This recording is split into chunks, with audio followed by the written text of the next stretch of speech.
নমস্কার সবাইকে, BMLT education পয়েন্টের আরও একটি ভিডিওতে সবাইকে স্বাগত জানাই। আজকে আলোচনা করব এইমস সিআরই সম্বন্ধে। এইমসের যে কমন রিক্রুটমেন্ট এক্সাম, সেই এক্সামে ল্যাব টেকনোলজিস্টের যে ভ্যাকেন্সিগুলো রয়েছে সেই সম্বন্ধে আলোচনা করব। এর আগে 3টে এইমস হয়েছে টোটাল, একটা 2024-এ হয়েছে, 2025-এ দুটো হয়েছে, 2024-এরটাই একটা 25-এ হয়েছে, সেটা হচ্ছে ফেব্রুয়ারি মান্থে একটা হয়েছে এবং 2025-এর অগস্ট মান্থে একটা হয়েছে। তো দুটো এইমস অলরেডি হয়েছে এই 2025 ইয়ারে। তো আবার একটা রিক্রুটমেন্ট নোটিফিকেশন বের করেছে এইমস, সেটা হচ্ছে নভেম্বরের 14 তারিখ থেকে ডিসেম্বরের 2 তারিখ অবধি ফর্ম ফিল আপ, এবং সেই এক্সাম হচ্ছে 22 তারিখ থেকে 24 তারিখের মধ্যে। এইমসের নোটিফিকেশনটা বের করেছে 11 তারিখে, ঠিক আছে, 11/11/2025, 11 নভেম্বর রিক্রুটমেন্ট নোটিশ বের করা হয়েছে। এই নোটিফিকেশনের ফর্ম ফিল আপের ডেট শুরু হয়েছে 14 তারিখ থেকে, 14ই নভেম্বর থেকে ডেট শুরু হয়েছে এবং ক্লোজিং ডেট হচ্ছে 2 তারিখ, ডিসেম্বরের 2 তারিখ। 14ই নভেম্বর থেকে শুরু এবং ক্লোজিং ডেট হচ্ছে 2 তারিখ ডিসেম্বরের। অ্যান্ড এনওসি সাবমিশন ডেট, যেটা এনওসি সাবমিশনের জন্য হচ্ছে 6 তারিখ ডেট দেওয়া আছে ডিসেম্বরের।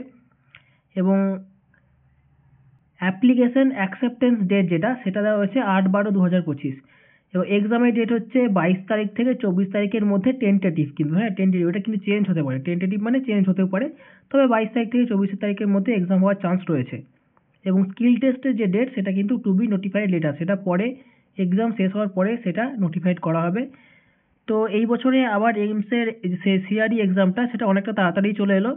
তো আশা করছি আবার মার্চের মধ্যে আবার একটা এইমসের সিআরই এক্সাম হবে।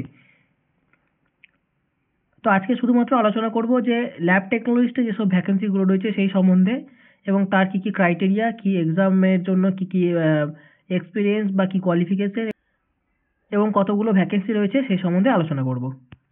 তো যারা এখনও বিএমএলটি এডুকেশন পয়েন্ট চ্যানেলটিকে সাবস্ক্রাইব করেনি, অবশ্যই সাবস্ক্রাইব করে নাও এবং বেল আইকনটি প্রেস করে রাখো, এবং ডেসক্রিপশনে দেওয়া হোয়াটসঅ্যাপ গ্রুপের লিঙ্কে জয়েন হয়ে যাও, সমস্ত আপডেট তোমরা আগে পেয়ে যাবে। তো ল্যাব অ্যাটেন্ডেন্ট গ্রেড 2 এবং laboratory technician, junior medical lab technologist এবং মেডিকেল ল্যাব টেকনোলজিস্ট, এই সবগুলো ভ্যাকেন্সির কোড হচ্ছে, গ্রুপ কোড হচ্ছে 17। এটা সবাই মনে রাখবে যে মেডিকেল ল্যাবরেটরি টেকনোলজিস্টের ক্ষেত্রে হচ্ছে গ্রুপ কোড 17। তো এটার এক্সাম কী কী ভাষায় হবে? বাইলিঙ্গুয়াল, মানে হচ্ছে ইংলিশ এবং হিন্দি, এই দুটো ভাষাতেই হচ্ছে এক্সামটা হবে। তো group code 17, lab attendant grade 2 এবং মেডিকেল ল্যাব টেকনোলজিস্ট এবং জুনিয়র মেডিকেল ল্যাব টেকনোলজিস্ট, ঠিক আছে। তো এইটার অ্যাপ্লিকেশন কী কী হবে, কোথায় কোথায় কতগুলো করে ভ্যাকেন্সি আছে সেগুলো বলবো। আগে বলে রাখি কোয়ালিফিকেশন কী কী লাগবে। তো প্রথম হচ্ছে junior medical lab technologist, AIIMS Bhopal. এখানে এজ লিমিট দেওয়া আছে 18 to 27 ইয়ার্স, ঠিক আছে। পে লেভেল হচ্ছে 5 পে লেভেল আছে।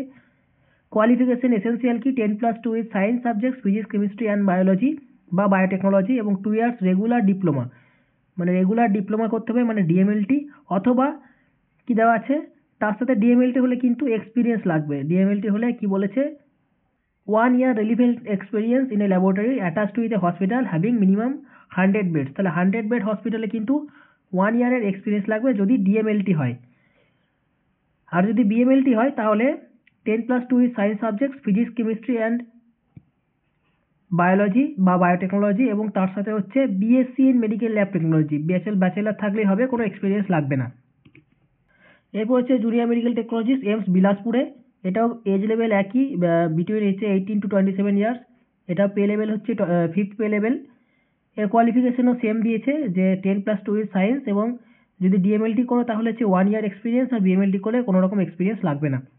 এরপরে ভ্যাকেন্সি হচ্ছে এইমস রায়বারেলি। রায়বারেলিতেও হচ্ছে সব কিছুই সেম, এজ লেভেলও সেম, পে লেভেলও সেম। এখানে রিক্রুটমেন্টের যে কন্ডিশন বা কোয়ালিফিকেশন সেটাও কিন্তু same, 10+2 in science with DMLT এবং 1 ইয়ার এক্সপিরিয়েন্স। ডিএমএলটি থাকলে কিন্তু 1 ইয়ার এক্সপিরিয়েন্স থাকাটা হচ্ছে মাস্ট। সেটা হচ্ছে একটা 100 বেড হসপিটাল যেখানে অ্যাটাচ রয়েছে সেরকম ল্যাব থেকে। এরপর হচ্ছে lab attendant. Lab attendant AIIMS বিলাসপুরে। এটা হচ্ছে পে লেভেল 2। এটা কিন্তু 10+2 উইথ সায়েন্স, এটা লাগবে। Diploma in medical lab technology, এটা হলে ভালো হয়। এবং ডিজায়ারেবল হচ্ছে 2 ইয়ার্স এক্সপিরিয়েন্স থাকলে আরও ভালো।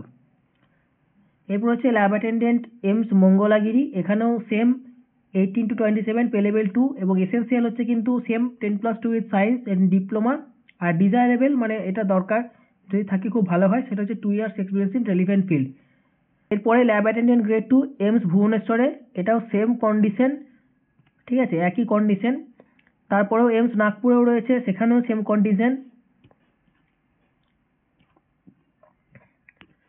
এমস দেওঘর এখানে হচ্ছে same condition 10+2 is science and diploma আর তার সাথে 2 বছরের এক্সপিরিয়েন্স।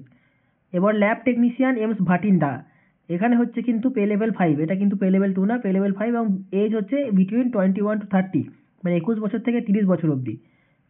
এটা হচ্ছে 10+2 ইজ সায়েন্স আর diploma in medical lab technology অথবা ডিজায়ারেবল কি বলেছে বিএসসি থাকা, যদি থাকে তাহলে সেটা বেটার হয়, ডিজায়ারেবল বলেছে।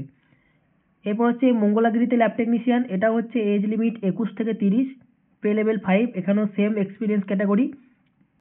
তারপর হচ্ছে ল্যাব টেকনিশিয়ান এমস রাজকোট, এখানেও সেম ডিজায়ারেবল কোয়ালিফিকেশন যেটা সেটাও কিন্তু এখানে সেম। তারপর হচ্ছে ল্যাব টেকনিশিয়ান এমস বিজয়পুর, এখানে same age limit, pay level same এবং এসেন্সিয়াল কোয়ালিফিকেশন হচ্ছে সেম। তারপর হচ্ছে এমস নিউ দিল্লিতে, এখানে কিন্তু 18 to 27, ঠিক আছে, এবং রিল্যাক্সেশন আছে এখানে। এখানে কিন্তু পে লেভেল 6, এমস দিল্লির কিন্তু পে লেভেলটা চেঞ্জ হয়েছে, এখানে পে লেভেল 6 এবং 10+2 মানে মেডিকেল ল্যাব টেকনোলজিস্টের ক্ষেত্রে হচ্ছে পে লেভেল 6 এবং 10+2 ইজ সায়েন্স সাবজেক্ট সেটা লাগবে অ্যান্ড 2 ইয়ার্স রেগুলার ডিপ্লোমা থাকলে ডিপ্লোমা 1 ইয়ার রিলিভেন্ট এক্সপিরিয়েন্স, মানে এটা সেম আগের মতো 1 বছরের এক্সপিরিয়েন্স লাগবে এবং যদি এগুলো না হয় তাহলে অর দেওয়া হচ্ছে 10+2 is science subjects and BSc in medical lab technology এবং ব্যাচেলার থাকতে হবে। এরপর হচ্ছে টেকনিশিয়ান ল্যাবরেটরি এমস বিবিনগর, এখানেও কিন্তু এজ লিমিট হচ্ছে 25 to 35 years, pay level 6, essential qualification হচ্ছে BSc in medical lab technology আর ইকুইভ্যালেন্ট, বিএসসি করতে হবে এবং এক্সপিরিয়েন্স হচ্ছে 5 ইয়ার্স, ঠিক আছে, এটা মনে রাখবে এক্সপিরিয়েন্স কিন্তু 5 ইয়ার্স লাগবে।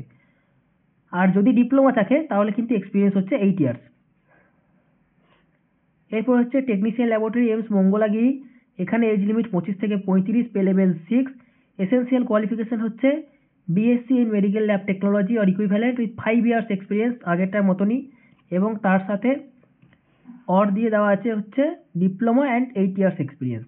তারপর হচ্ছে টেকনিশিয়ান ল্যাবরেটরি এমস নাগপুর, এখানেও সেম 25 থেকে 35 বছর অবধি, পে লেভেল 6 এবং এক্সপিরিয়েন্স বা কোয়ালিফিকেশন দুটোই কিন্তু এখানে সেম। যেগুলোর পে লেভেল 6 রয়েছে এবং ল্যাবরেটরি টেকনিশিয়ান রয়েছে সেগুলোর ক্ষেত্রে সবগুলো কিন্তু একই। এমস ভাটিন্ডাতেও রয়েছে, সেখানে কিন্তু সেম কোয়ালিফিকেশন লাগবে, ডিপ্লোমা থাকলে 8 বছরের এক্সপিরিয়েন্স এবং বিএসসি থাকলে মানে ব্যাচেলার থাকলে হচ্ছে 5 ইয়ার্স এক্সপিরিয়েন্স। এইবারে আসছি কোথায় কতগুলো করে পোস্ট রয়েছে।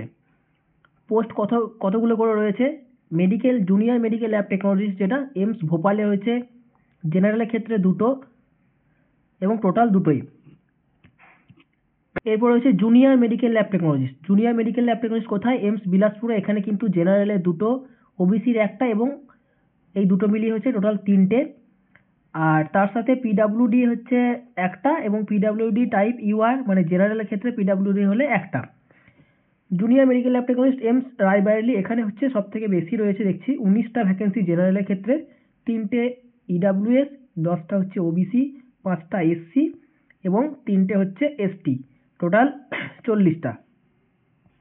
এটা ভাগ করা আছে, পিডাব্লিউবিডি হচ্ছে মানে ফিজিক্যালি উইকার সেকশন, তাদের হচ্ছে 2টো এবং ইউআর হলে সেখানে 1টা এবং ওবিসি হচ্ছে 1টা, মানে এই পিডাব্লিউবিডি সেকশনটাকে দুভাগে ভাগ করে দিয়েছে, একটা ইউআর একটা ওবিসি। এরপর ল্যাব অ্যাটেন্ডেন্ট এমস বিলাসপুর, এখানে কিন্তু হচ্ছে জেনারেলের কিন্তু 0, জেনারেলের কোনো ভ্যাকেন্সি নেই, এখানে শুধুমাত্র ওবিসির 1টা ভ্যাকেন্সি, টোটাল 1টাই। Lab attendant grade 2 AIIMS Mangalagiri, এখানে হচ্ছে জেনারেলের 1টা, ইডাব্লিউএস 1টা, টোটাল 2টো।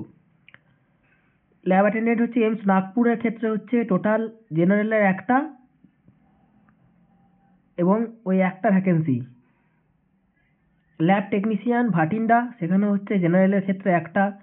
ল্যাব টেকনিশিয়ান মঙ্গলাগিরি, সেখানে হচ্ছে জেনারেলের ক্ষেত্রে 2টো। ল্যাব টেকনিশিয়ান রাজকোট, সেখানে হচ্ছে 1টা। বিজয়পুরে হচ্ছে জেনারেলের ক্ষেত্রে 1টা এবং টোটাল 1টা। Medical lab technologist AIIMS New Delhi, এখানে কিন্তু এবারে ভ্যাকেন্সি কমিয়ে দিয়েছে, মানে জেনারেলের ক্ষেত্রে কোনো ভ্যাকেন্সি নেই, 0 এবং ওবিসির ক্ষেত্রে হচ্ছে 7টা, এসসির ক্ষেত্রে 5টা, এসসি ক্ষেত্রে 1টা এবং এসটির ক্ষেত্রে হচ্ছে 5টা, টোটাল 13টা ভ্যাকেন্সি এবং 1টা হচ্ছে পিডাব্লিউবিডি। টেকনিশিয়ান ল্যাবরেটরি এমস বিবিনগর, এখানে হচ্ছে 1টা জেনারেলের ভ্যাকেন্সি। টেকনিশিয়ান ল্যাবরেটরি এমস মঙ্গলাগিরি, জেনারেলের কোনো ভ্যাকেন্সি নেই। নাগপুরে হচ্ছে 2টো এবং ভাটিন্ডাতে হচ্ছে 1টা। তো এবারে একটু অন্যবারের তুলনায় অনেকটা কম পোস্ট রয়েছে, মানে ইউআর এর ক্ষেত্রে বলছি, জেনারেলের ক্ষেত্রে অনেকটাই কম, সব কিছু মিলিয়েই কমই রয়েছে, জেনারেল ক্ষেত্রে শুধু না, সব কিছু মিলিয়ে কম রয়েছে। তো ভালো যদি র্যাঙ্ক না করা হয় তাহলে কিন্তু এবারে এইমসে চান্স পাওয়া খুব মুশকিল। এবার কথা বলবো time and duration of exam এবং কতগুলো কোশ্চেন থাকবে এবং কত নম্বরের এক্সাম হবে। টোটাল টাইম হচ্ছে 90 মিনিটস। এক্সাম হবে 100টা এমসিকিউ থাকবে, টোটাল হচ্ছে 400 মার্কস, মানে চার নম্বর করে একটা একটা কোশ্চেন, প্রত্যেকটা কোশ্চেনে 4 নম্বর এবং টোটাল হচ্ছে 400 মার্কসের এক্সাম হবে। এবং 20টা এমসিকিউ করে ভাগ করা থাকবে, ঠিক আছে? 20টা MCQ related to general knowledge and aptitude, এটা হচ্ছে 20টা এমসিকিউ থাকবে জেনারেল নলেজ এবং অ্যাপটিটিউড থেকে। এবং প্রত্যেকটা 20টা করে যে কোশ্চেন সেগুলো কিন্তু ভাগ করে দেওয়া থাকবে, মানে হচ্ছে 5টা সেকশনসে ভাগ করা হবে। টোটাল 18 মিনিট করে এক একটা সেকশন দিয়ে টোটাল 90 মিনিট, এবং 18 মিনিটে 20টা কোশ্চেনের আনসার কিন্তু করতে হবে, ঠিক আছে? এবং সেই আনসারটা করার পরে, সেই 20টা কোশ্চেনের আনসার করে সেটা যদি পেরিয়ে যাও তাহলে কিন্তু সেটা কিন্তু আর ব্যাক করতে পারবে না। মানে 18 মিনিট পার হয়ে গেল, 20টা কোশ্চেন পার হয়ে গেল, তার মানে আবার পরের 20টা কোশ্চেন, তার আগের কোশ্চেনগুলোতে কিন্তু আর ফিরতে পারবে না। যেটা ভুল করেছে ভুল, যেটা ঠিক করেছো ঠিক। এক্সাম ফিস কিন্তু অনেকটাই বেশি এমসের ক্ষেত্রে। তো জেনারেল বা ওবিসি এই দুটোর ক্ষেত্রে হচ্ছে কত, 3000 টাকা, এবং এটা কিন্তু ব্যাক করবে না, ঠিক আছে?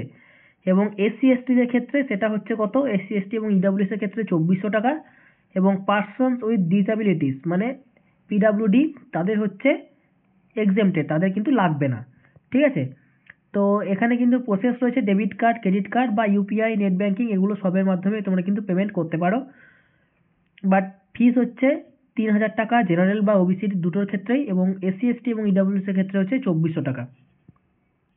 তো অ্যাপ্লিকেশন কোন সাইট থেকে করবে, www.emsexam.ac.in, এই সাইটটা হচ্ছে এমসের এক্সাম সেলের সাইট। তো এখানে গিয়ে অ্যাপ্লিকেশন করবে। অ্যাপ্লিকেশন কোথা থেকে করবে, কিভাবে যাবে, সব কিছু একটা ভিডিওতে দেখিয়ে দেবো, এবং কোন লিঙ্কে বা কোন ওয়েবসাইটে গিয়ে অ্যাপ্লিকেশনটা করবে সেটাও বলে দেবো নেক্সট ভিডিও একটা করে। এবং অ্যাপ্লিকেশন কিন্তু শুধুমাত্র অনলাইন মোডে হবে, অফলাইন মোডে কিন্তু কোনো নেই। অনলাইনে অ্যাপ্লিকেশন ফিজ হচ্ছে 3000 টাকা জেনারেল এবং ওবিসির ক্ষেত্রে, এবং এসসি এসটি ইডাব্লিউএস এর ক্ষেত্রে হচ্ছে 2400 টাকা। এবং এক্সামের লাস্ট ডেট, যেটা বলে রাখি, বারবার বলে রাখছি, ডিসেম্বরের 2 তারিখ হচ্ছে এক্সামের কিন্তু লাস্ট ডেট, এবং 14 তারিখ অলরেডি শুরু হয়ে গেছে, 2 তারিখ কিন্তু লাস্ট ডেট। 2 তারিখ পার হয়ে গেলে কিন্তু আর ফর্ম ফিল আপ করতে পারবে না, যদি না তারা নতুন করে আবার কোনো নোটিশ দিচ্ছে ফর্ম ফিল আপে, তারপরে কিন্তু আর পারবে না। তো 2 তারিখ হচ্ছে এক্সামের ফর্ম ফিল আপ করার লাস্ট ডেট। এর পরের ভিডিওতে ফর্ম ফিল আপ সম্বন্ধিত যেসব ডিটেলসগুলো রয়েছে, কী কী ডকুমেন্টস লাগবে এবং কীভাবে করবে সেগুলো সব বলবো, এবং কোন ওয়েবসাইট থেকে করবে সেটা একটা আলাদা ভিডিওতে আমি বলে দেবো। তো আরও এরকম ইনফরমেশন পাওয়ার জন্য এবং ইনফরমেটিভ ভিডিও পাওয়ার জন্য আমার চ্যানেলটিকে অবশ্যই সাবস্ক্রাইব করে নাও এবং পাশে থাকো। দেখা হচ্ছে নেক্সট ভিডিওতে।